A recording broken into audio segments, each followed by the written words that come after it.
All right, everybody, we're live. There's a good amount of you so far that were waiting when I posted the link. We had Anthony in here, James, Philip, a bunch of angry fans. It's mostly Philip just raging in here, but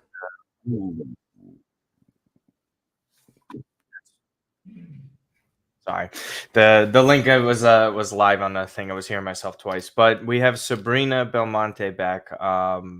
Back on this channel for the first time. She used to come on Milan Reports a bunch when Matt and I used to do the streams there. Matt's away this weekend, so we've been trying to get Sabrina for the longest time. Sabrina, I wish it could be under better circumstances, but unfortunately, Milan collapse once again with a 2-0 lead in Serie A. Just a really terrible run of form in the league.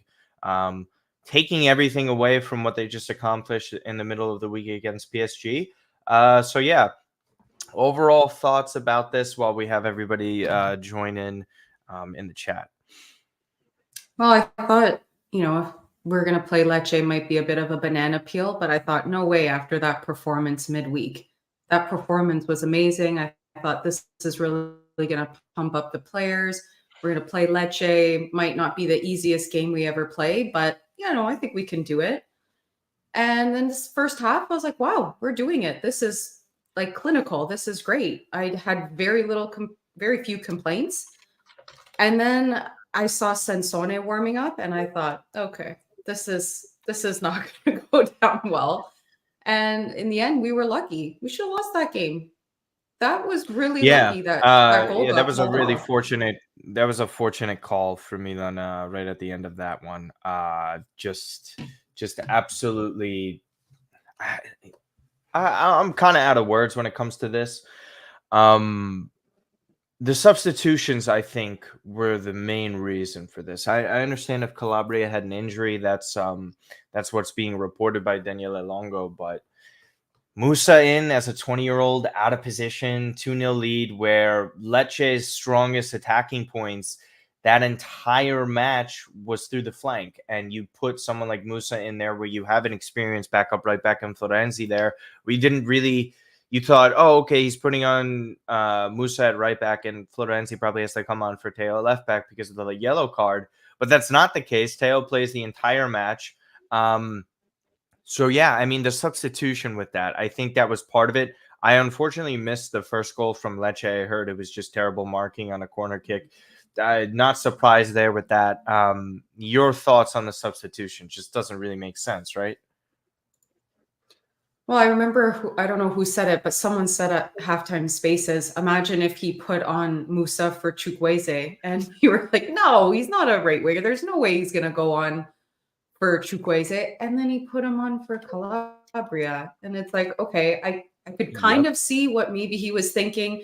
Lately, he's wanting Calabria to play through the middle. Mm-hmm. But I'm sorry, like you said, you have Florenzi. Why would you put Musa there? Like it's just insane. Yeah.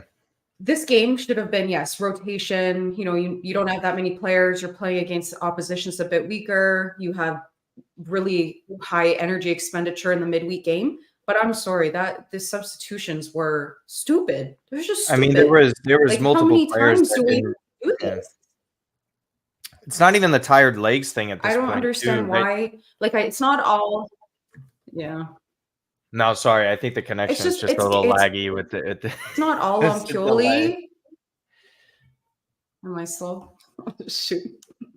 It's not your fault. It's not your fault. Oh just God, there's a couple seconds delay in between the both of us. So if you hear me, that's just on delay. So we just get that.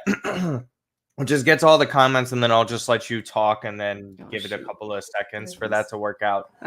So apologies for the technical issues, everybody, but we're not going to be on here for too long anyways because it was a loss. If you are here, subscribe to the channel, like the video, comment. Obviously, we wish it was better circumstances for this. But listen, I consider this one a loss.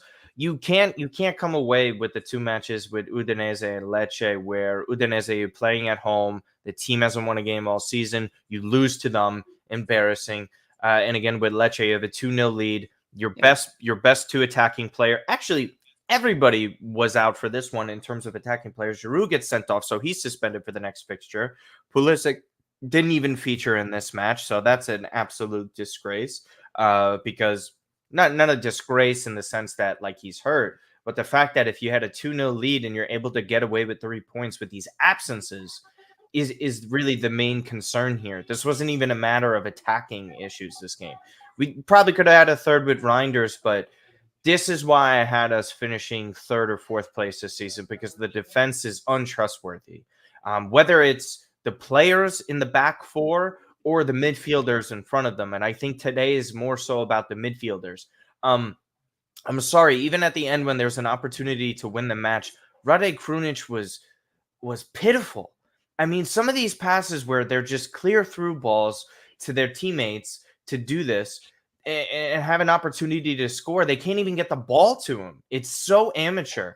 And to stick with a player like that I'm sorry, at this point, if he earned your trust last season and how he stepped up, and even the Scudetto winning season where he's subbing in the double pivot for someone like Benacer, how is it possible that he's still having your trust after so many poor performances where Yassine Adli has, yeah, he's not the greatest player in the world, but he's at least been a better player when he's featured in these minutes this season.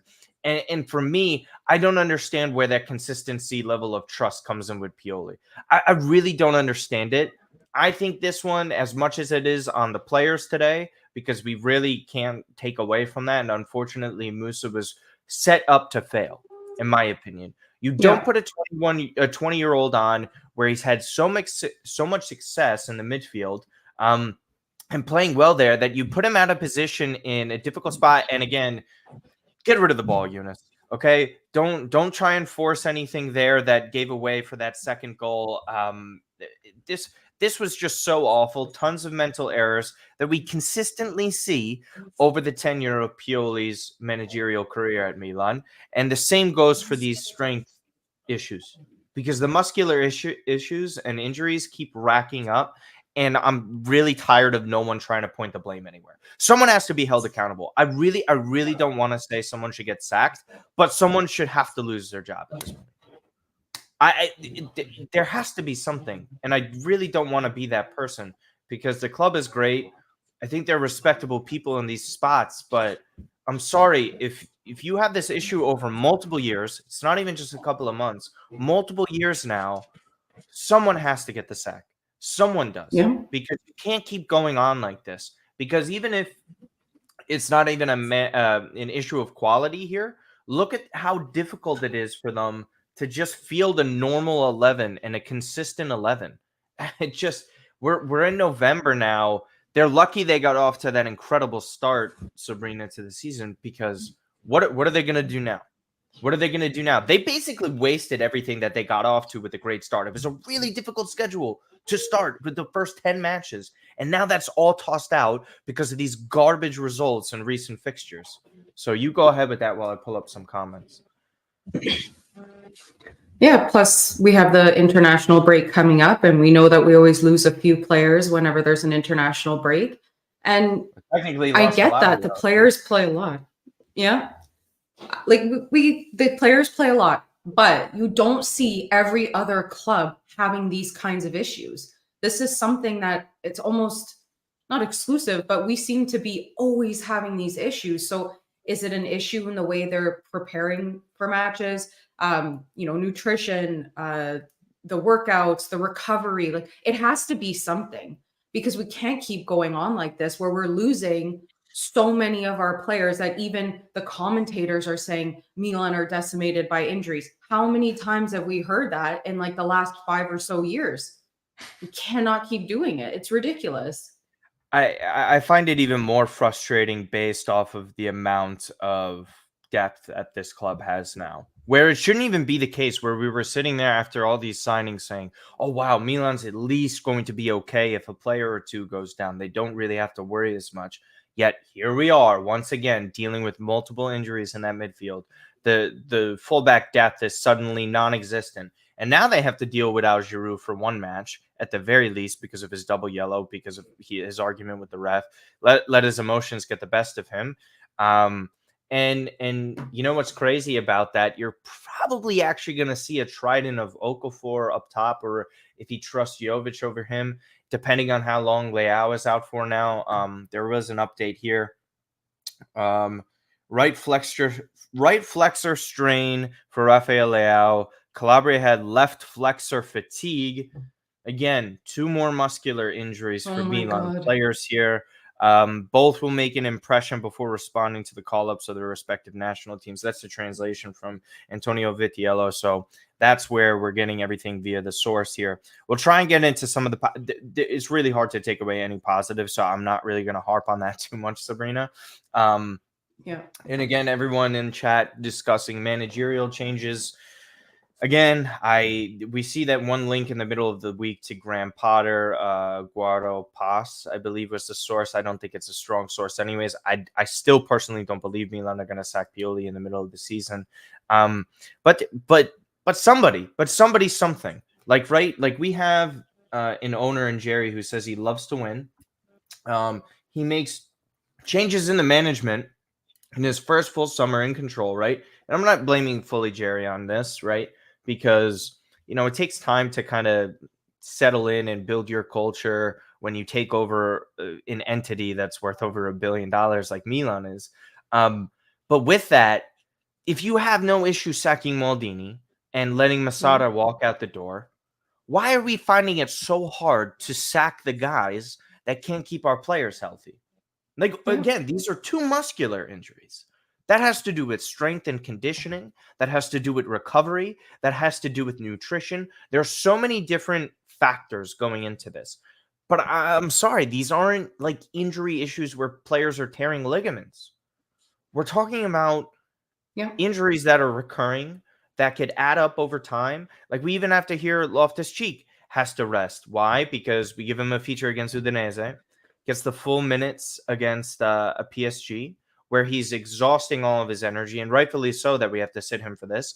Pulisic was pushed to the limit in that one, despite having some issues and not playing against Udinese. These are all things that are known factors heading into these matches.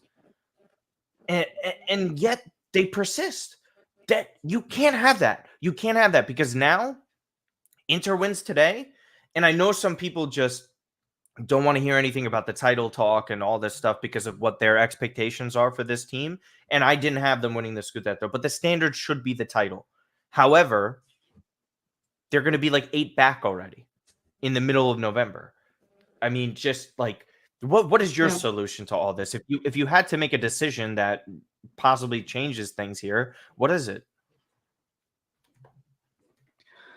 Well, like you said, I don't think they're going to sack Pioli. And even if they did, who are we getting? You might get a boost from a new manager for a game or 2, but then, it's not going to just drastically change. This is someone that's going to come in that doesn't know the players. And no, they're not going to promote Abate from the Primavera to the first team. It's just not going to happen. So if we have to stick with him, and comes in and tells Pioli to get his head out of his ass, because it seems like in the last few years, that's really the only thing that's worked when we're in a slump, which is insane. You shouldn't have to have a player, or now ex-player, come in to tell the manager and the players, get your heads out of your asses and start playing. But at this point, like, I'm at a loss. Like, Pioli, even with all the other people you said, even with Leão, I know he's our best player, but he struggled with that hamstring during the week too. Why would you start him? Start Okafor. He had a good showing when he came on against PSG. Start Okafor. If anything, if you need, then you can sub Leão on. But it's like, you're running these players into the ground. You're not utilizing other players. I think somebody has to say to Pioli, what are you doing? Why are you making these decisions? We trusted you. Maldini wanted you gone. We got rid of him. We put our trust in you. We got the players that you wanted. Yeah. Why is this happening? Like, someone needs to shake this man and be like, come on, your life is on the line here. And this is your tryout. The rest of the season, unfortunately, is your tryout to see if you have your job at the end of the year. So I don't know, realistically, we're not getting a new manager. So realistically, get Ibra in, get him to smack all these people around, because you can't have these brain farts in the second half every game. And it's not even like it was happening in the Champions League. In the Serie A against Lecce, in Udinese, who hadn't won a game this season. And we can't, like, people were talking about us at the beginning that we were going to go toe to toe with Inter to win the title. And now it looks like, my God, we're going to have to fight for top 4? Ridiculous. Roma off to one of the worst starts in their history. I think statistically their worst start ever. If they win in the derby, they're only 3 points behind Milan. Again, just completely undoing the great start to the season that they had. So Sharma here. Sharma has a great channel, one of the best inter-speaking channels.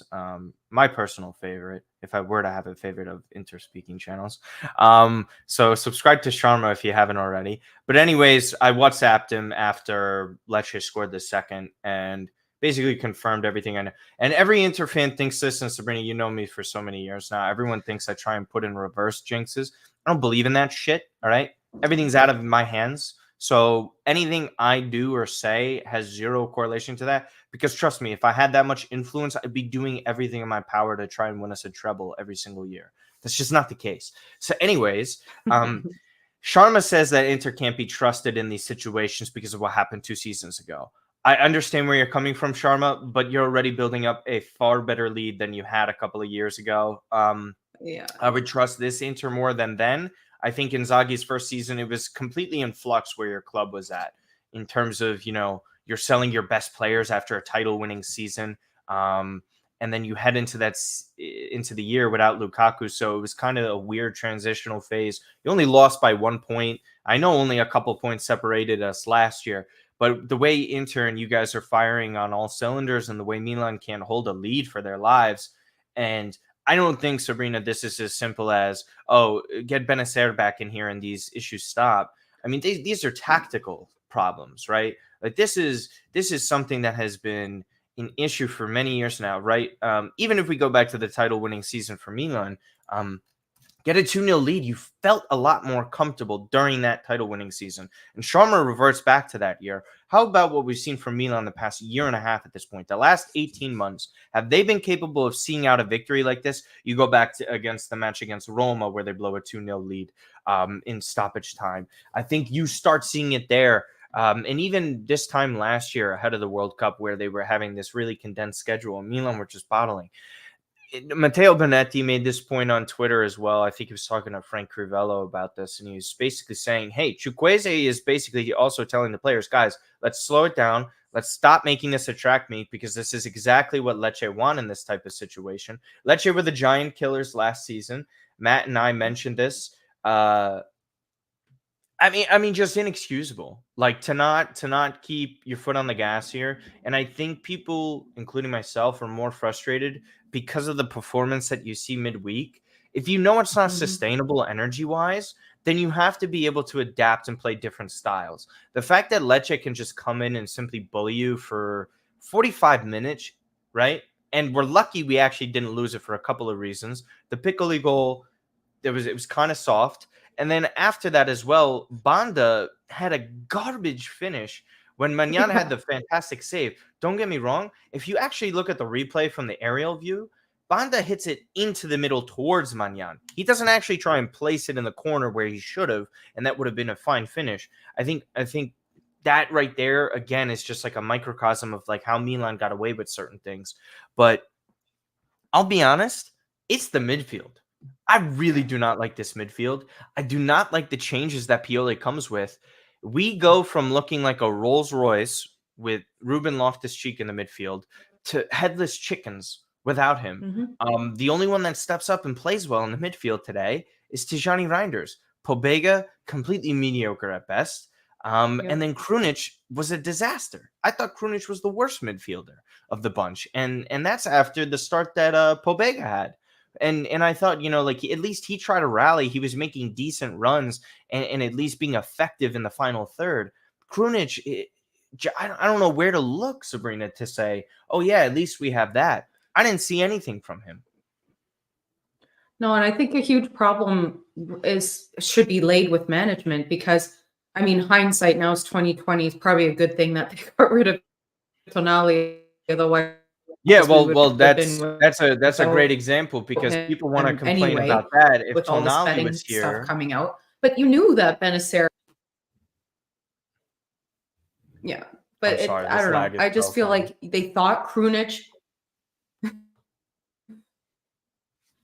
There should be better now. I removed the blur from my background, so it's working a bit faster, but not Well, maybe if you want to 100%. leave and But rejoin with the link, I think maybe they it'll thought help you. Krunic could be a main guy. Okay, I'll do that. Poor Sabrina, I feel so bad. We've been waiting to get her on for a few months, and we can't get this connection properly.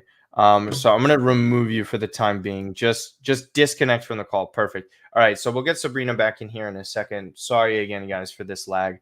As far as managers go, yeah, listen, he's not gonna get sacked. I think we can all agree with that. I think it would be kind of stunning, especially to think that the Graham Potter links are actually legitimate. I don't see that being the truth here.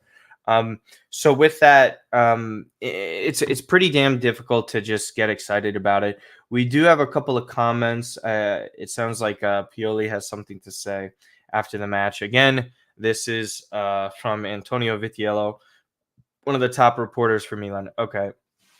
Frenzy and lack of clarity. We had to manage the game better in the second half, control it better. Instead, there was too much frenzy. We conceded an identical goal as against PSG. We shouldn't have stretched out that much. It's a great shame not to win these matches. I mean, he's just like going through the motions about what's happening. Like, I don't care. I don't care to hear this. If you know you need more calm and serenity within these games, then why don't you manage like it? Sabrina, how's it now, response wise? It seems a bit better. I don't know. Hopefully. Seems like there's still a delay, so that's unbelievable. So it's I think this kind of just summarizes the way today has been for many people. So we're not going to spend too much more time here. Within like at least 10 minutes or so, I just wanted to get to a couple things. So we have to hope that Rafael Leão, and when I'm done talking and you hear a couple of seconds of silence, then that you could go right ahead, Sabrina. But I'll just cover all these points and then you could discuss them and then we can head out. So, anyways, Rafael Leão injured. He came up lame, which is just a term for injured when he was going for that through pass by Pobega. It really wasn't that bad of a pass by him. He obviously had that issue. We mentioned there's that flexor strain there. Giroud had a fantastic link up. There was that link up that was so great between Okafor and Teo Hernandez for that first goal. It really looked like Milan were firing on all cylinders at that point. And then Tijani Reinders finally scores his first goal. Actually should have had a brace today. Unfortunately, hit the post there, or even had another assist. Just overall kind of felt like wasted games from guys like Reinders that played well. I thought Okafor played well. Giroud was playing well. Even Calabria had a good first half. Just came apart from the seams at that point. So, Calabria was having such a great run of form and then all of a sudden has these injuries again to him, which has been a problem for the majority of his career at this point. It's unfortunate to say something like that. Giroud's red card, that's going to be killer against the match against Fiorentina, who we obviously face after coming back from the break. Sabrina, I know we can't really take away too many positives at this rate. But at this point, if we want to take away something from this, what would you say? That Milan can at least create a couple of goals without Rafael Leão and Christian Pulisic on the pitch? It's Lecce, but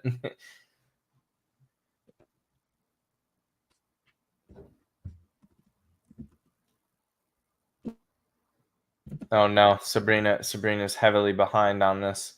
We have old heart Rossonero in here. Saying hello, bro. Football John, I know, disastrous. No comfortable wins for Milan. Chukwueze, I thought was mediocre. I wouldn't boast anything about that. I think this guy keeps on getting put in really difficult situations here. Poor Sabrina, I think this connection. I think Chukwueze isn't even getting put into the strongest 11s. They're always rotated 11s with the weakest midfield possible. Not even getting a chance to play with Loftus-Cheek, Reinders, and even Adley within that midfield. Even again, I know people aren't really happy about it. I get it, but it's just really silly at that point. Sabrina's computer froze, unfortunately. You guys can keep on typing in comments. Again, if you're here, I know it's disappointing, but if you could like, subscribe, and comment to the channel if it's your first time here. If not, we have over 60 of you in, which is always great to see. We're going to keep going for another few minutes. Listen to the past episode of that Milan podcast. We're on Apple, Spotify. Rate us 5 stars if you have not. Here, where is it? For that link, here. What do we have here? What do you mean, Shishir? Difficult situation. Giroud suspended for the next one, Marcus. But yeah, maybe.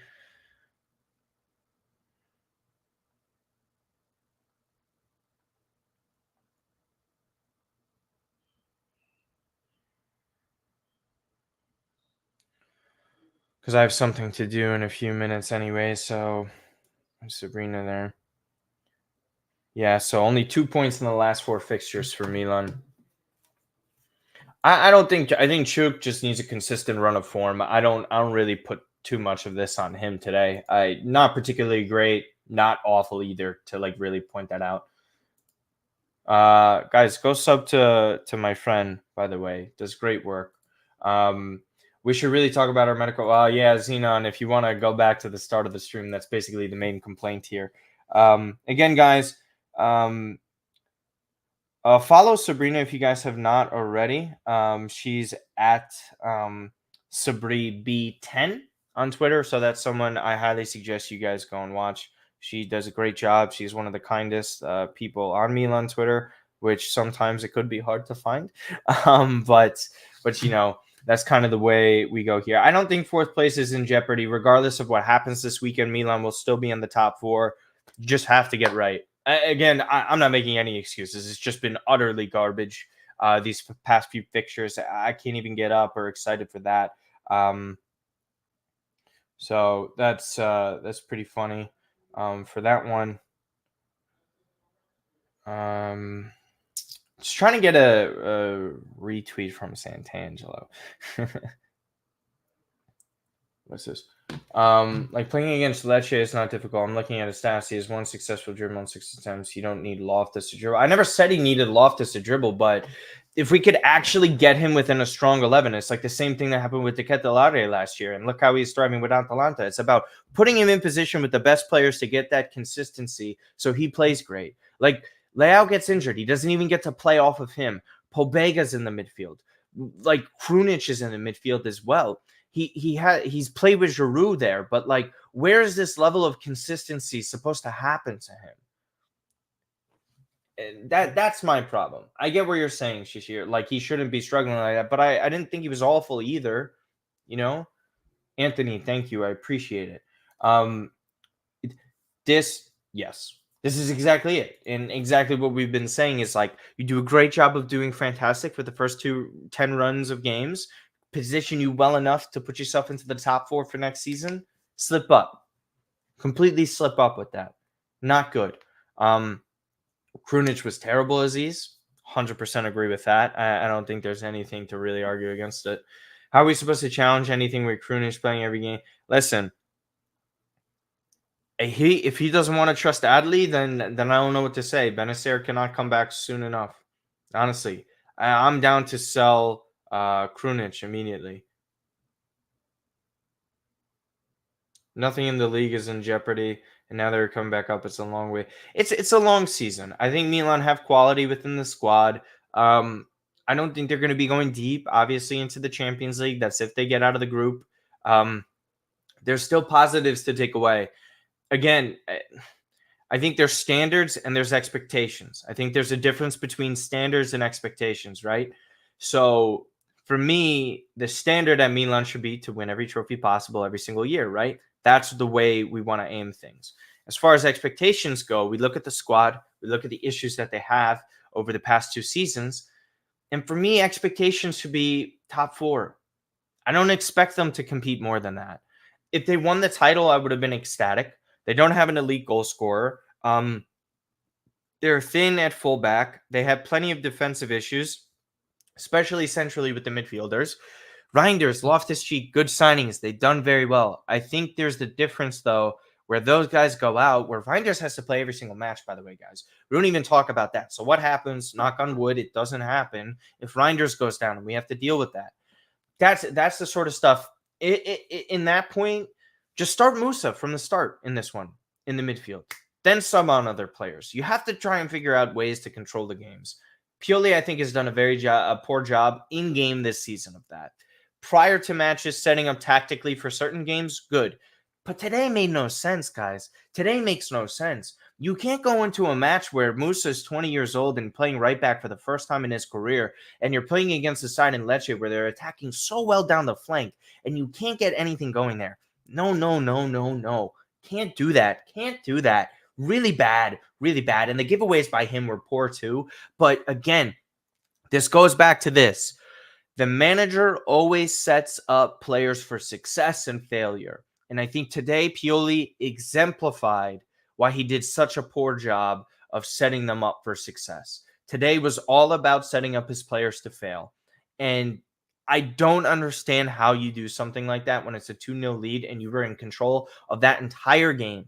Just put on Florenzi. He's a like-for-like sub at the right back position. Sub off a midfielder. Put on Yunus Musa. This was not rocket science. And Pioli made this more difficult than he needed it to be. And it ended up costing Milan multiple points, as well as blame for the players. And unfortunately, that's where Milan sits right now. Worst case, at the end of this weekend, Milan will be fourth. Napoli will more than likely beat up on a terrible Empoli side come tomorrow morning. So unfortunately, with Milan like that, it's rough. I don't even want to put in a man of the match performance for this because it was so abysmal. Again, I appreciate all the feedback and support that we get. Ahmed, Jova, Nesta, Zina, no, Hi Mats is always a regular here. Aziz, Marcus, obviously Anthony is one of the biggest guys that we always get in here. I know Zion tunes in from time to time. Trying to get a couple of people, Football John, in here. George, is it Jorge or George? Demo, always a shout out to you as well, brother. Out in Chicago, so he wakes up even a little earlier for these disastrous types of games. But again, Milan draw to Lecce 2-2. This was an absolute collapse. Milan have to really start to turn it around in terms of Serie A fixtures, and a big win against Fiorentina would be nice to do so after the international break. Hopefully, Rafael Leão won't be out for too long. Again, there's going to be evaluations before he goes away to Portugal's national team. Graham Potter, no, I don't believe in that happening there, guys. So, yeah. That's pretty much going to do it for me, guys. Again, if you missed the start of the stream, just go all the way back to the beginning of this. Hopefully recording in the middle of the week with Sant'Angelo to discuss this fixture and what lies ahead for Milan. Again, if you guys have not followed me on Twitter, go and follow me at Martino Puccio. There's obviously Instagram as well that you can go and check out at Martino_Puccio, the YouTube channel as well, as you guys are all on and watching right now. But again, I appreciate you guys so much after all of this. So yeah, other than that, like up the video, subscribe, take care, and we'll talk midweek.